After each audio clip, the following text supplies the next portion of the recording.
하나님의 말씀 누가복음 10장 29절부터 37절까지 말씀입니다.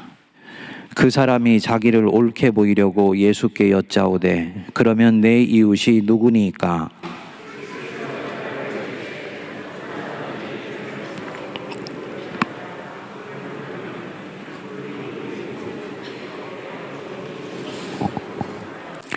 마침 한 사람이 그 길로 내려가다가 그를 보고 피하여 지나가고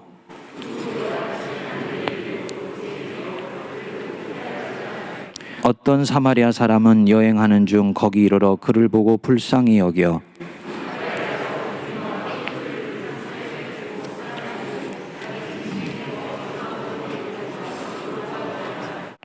그 이튿날 그가 주막 주인에게 데나리온 2를 내어주며 이르되 이 사람을 돌보아 주라. 비용이 더 들면 내가 돌아올 때 갚으리라 하였으니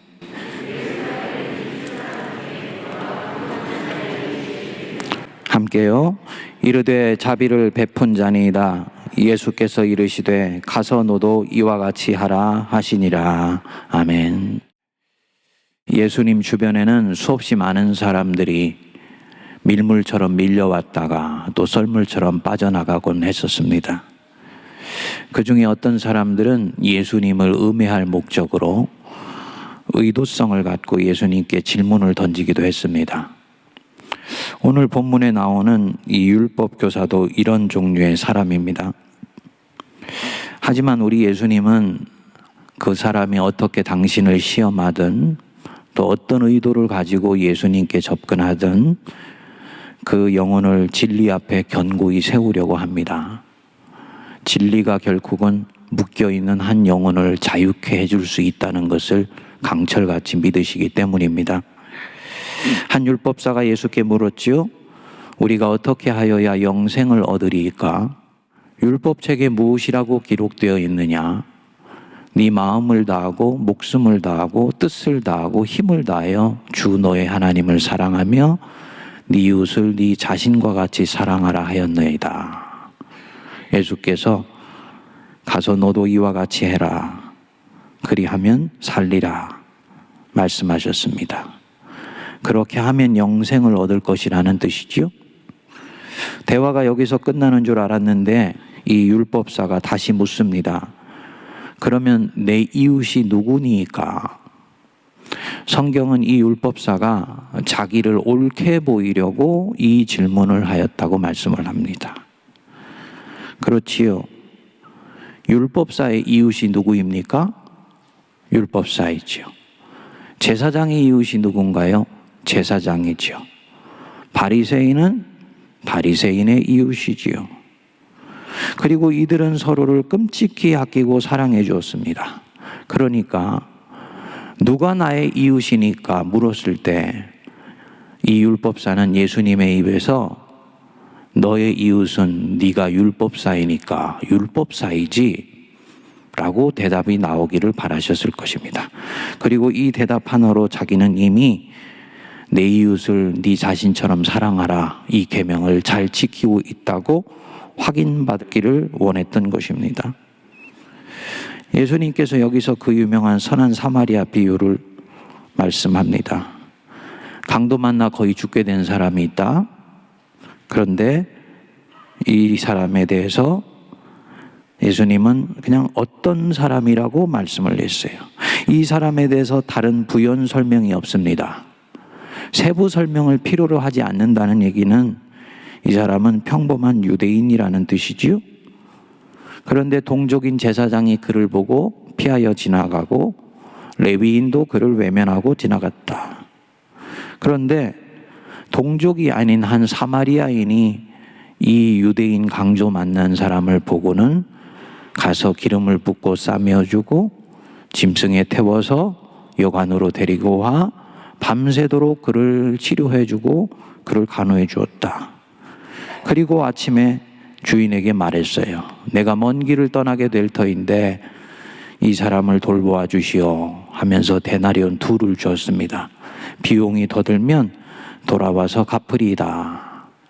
끝까지 정성을 다해서 강도 만난 사람을 이 사마리아인이 돌보아 주었다는 얘기입니다.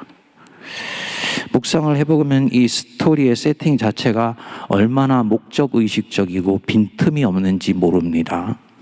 우리 예수님이 정말 지혜의 왕이신 면모가 드러나는 그런 스토리입니다. 율법사가 가진 관점으로 보면 강도 만난 자의 이웃은 당연히 동족 유대인이죠. 그런데 이 동족 유대인 중에서 제사장도 레위인도 그냥 외면하고 지나갔는데 유대인의 원수이고 서로 상종도 하지 않는 사마리아인이 이 강도 만난 유대인을 살피고 돌보아 주었다라는 것입니다. 그리고 예수님이 마지막으로 물으셨어요. 네 생각에는 이 세 사람 중에 누가 강도 만난 자의 이웃이 되겠느냐? 율법사는 처음에 무엇이라고 예수님께 물었습니까? 누가 내 이웃이냐? 라고 물었죠. 그런데 예수님은 이 스토리 끝에서 이 사람에게 다시 되물으셨죠. 뭐라고요? 누가 이 사람의 이웃이 되겠느냐? 무슨 뜻입니까? 누가 이 사람의 이웃이 되겠느냐? 이웃은 고정되어 있는 것이 아니다. 이웃은 네가 생각하는 것처럼 확정되어 있는 것이 아니야. 네 옆집에 산다고 이웃이 아니야. 같은 피를 나눴다고 네 이웃이 되는 게 아니야. 너하고 문화적인 코드가 같다고 네 이웃이 아니다. 이웃은 결정되어 있는 것이 아니다. 뭐냐? 이웃은 되어주는 것이다. 내 인생의 여정에서 우연히 내 앞에 와 있는 강도 만난 사람, 이 사람을 만났을 때 수많은 장벽과 이질감을 뛰어넘어서 그를 품어주고 사랑해주면 그것이 곧 나의 이웃이 되는 것이죠. 내가 사랑해주라고 지금 바로 여기에 이 순간에 내 앞에 와 있어요. 레위인이나 제사장처럼 그를 사랑해주지 않으면 나는 그의 이웃 되어주기를 거부한 것입니다.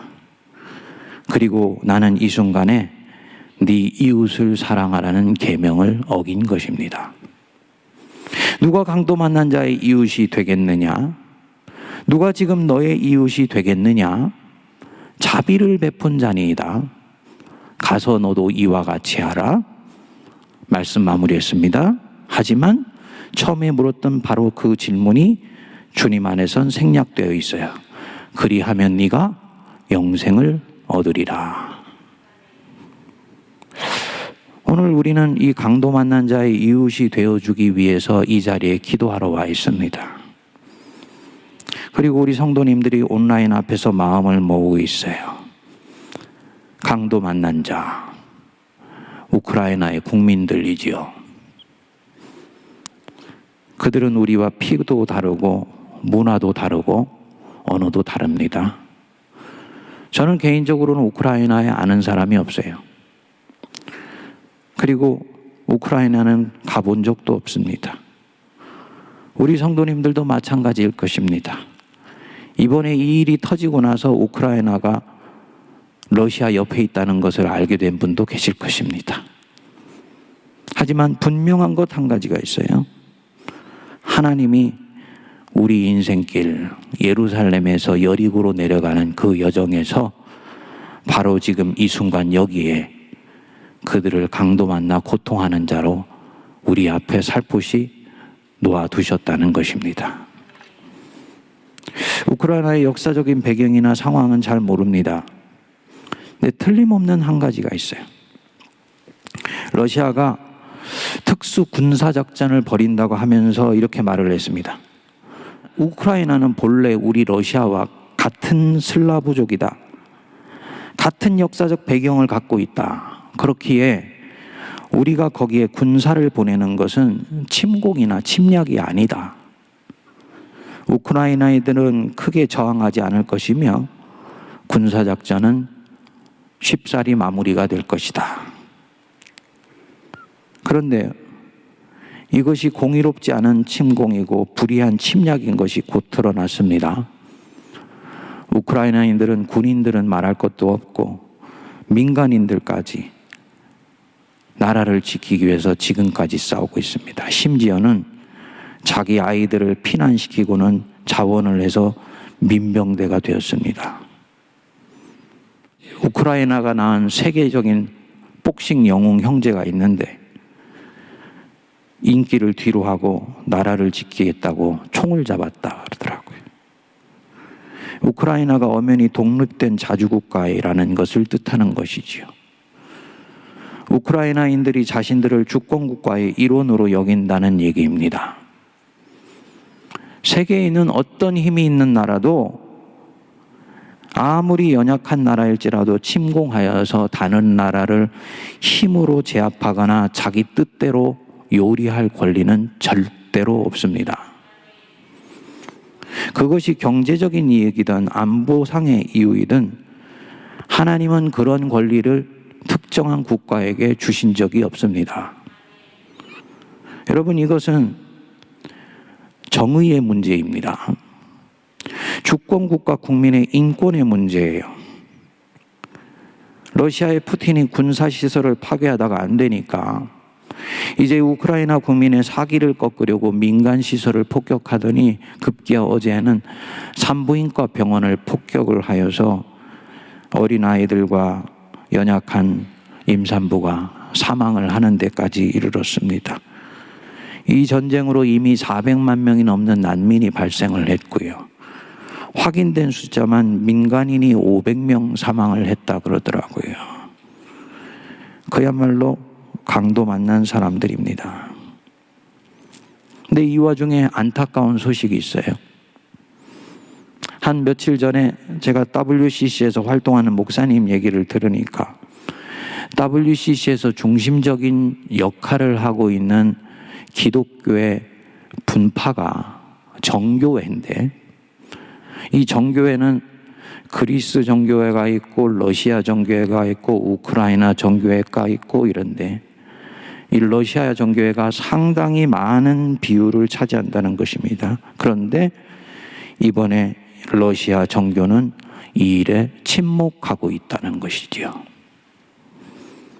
부끄러운 일입니다. 예수 그리스도께만 충성하는 기독교 교인들이 민족주의와 애국주의에 함몰되어서 자기 나라가 악을 행하고 있는데도 애국주의의 이름 뒤에 숨어 있는 것입니다. 그러면은 안 되는 거예요.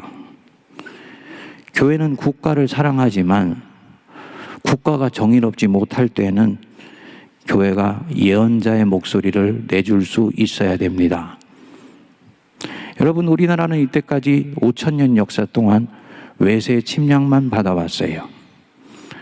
근데 우리가 이제는 세계 10위의 경제 강국이 되고 6위의 군사력을 가진 나라가 되었다 그러죠? 그리고 한국 사람들이 만든 무기가 K-방위 산업의 이름으로 이제 제3세계에 무기 수출을 하는 나라가 되었어요.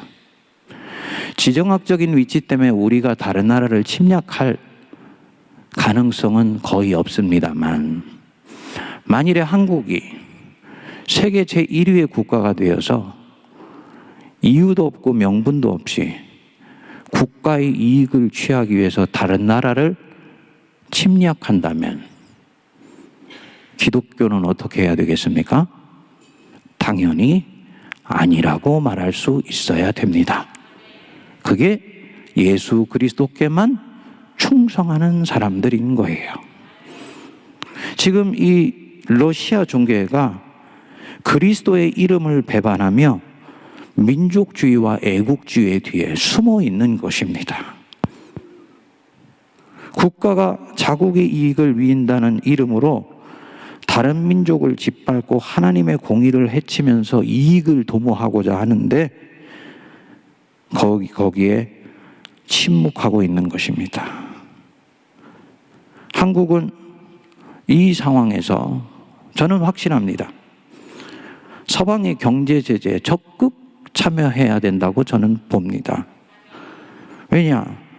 우크라이나에 하나님의 공의와 평화가 임하도록 하는 현재 우리가 쓸 수 있는 유일한 길이기 때문이에요.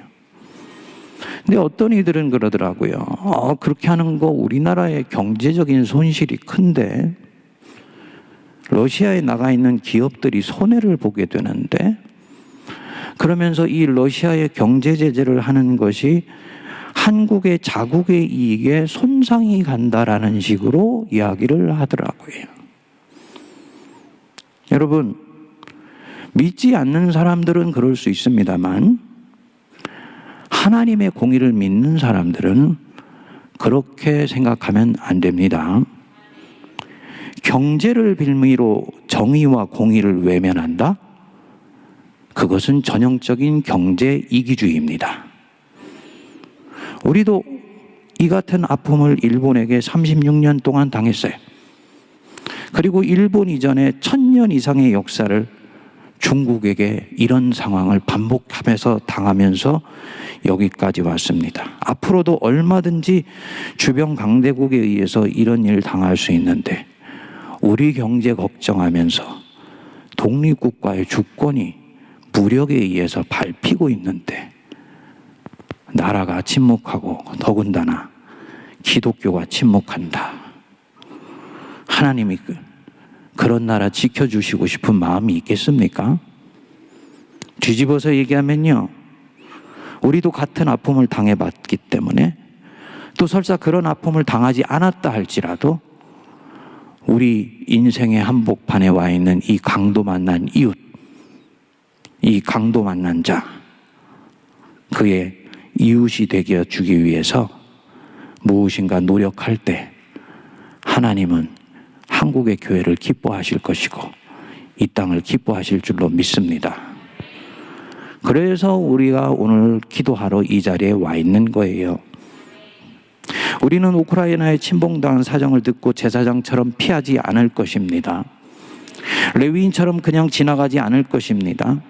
이 고통당한 국민들의 이웃이 되어줄 거예요. 아멘 하시지요? 그리고 이것이 기독교인들의 공의로운 반응입니다.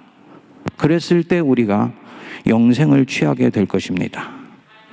오늘 우리가 함께 기도할 때 성도님들 하늘의 하나님께 부르짖어 기도할 수 있게 되기를 바랍니다. 하나님, 그 강도 만난 그 불쌍한 내 이웃 우크라이나 백성들 긍휼히 여겨주시고 그 땅에 평화가 다시 임하게 해주십시오.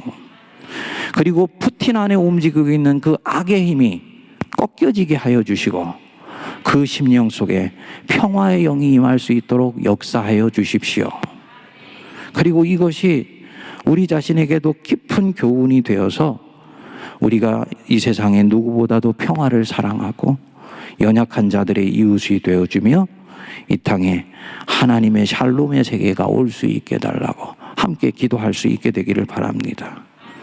저는 우리 성도님들이 작은 정성을 모아 힘껏 특별구호 헌금에 참여할 수 있게 되기를 간절히 기도합니다.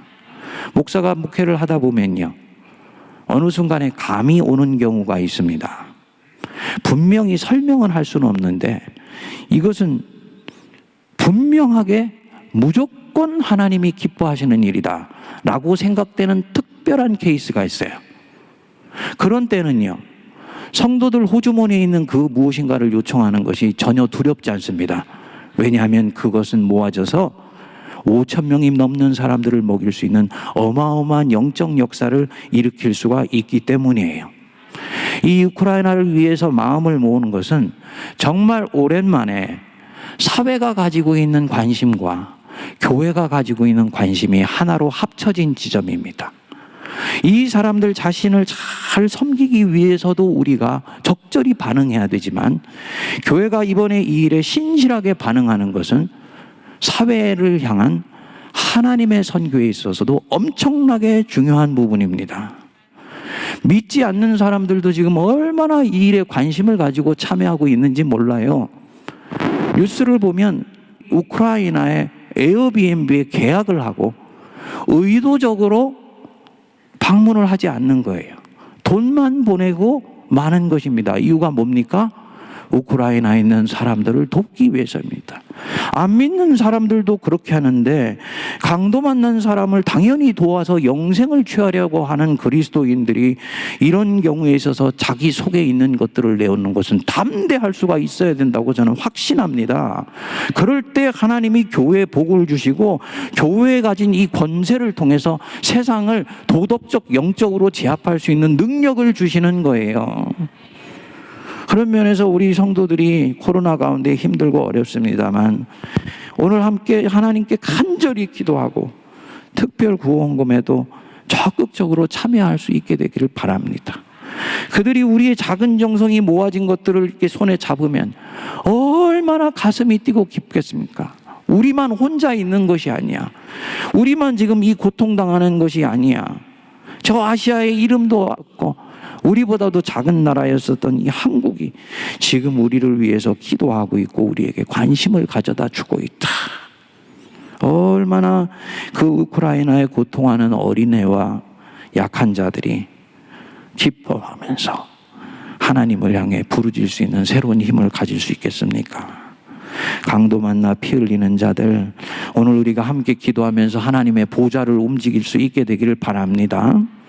하나님께서 우리 기도를 들어주셔서 우리는 그들과 피도 다르고 혈통도 다르고 언어도 다르며 문화적으로 동질성을 가진 것도 없지만 하나님께서 만드신 피조 세계에 있는 하나님의 형상으로 만들어진 소중한 자들인 걸 믿고 하나님 앞에 이들 위해 기도하오니 하나님 우리의 기도를 들어 응답해 주십시오. 간절히 부르짖는 이 시간 되기를 바랍니다.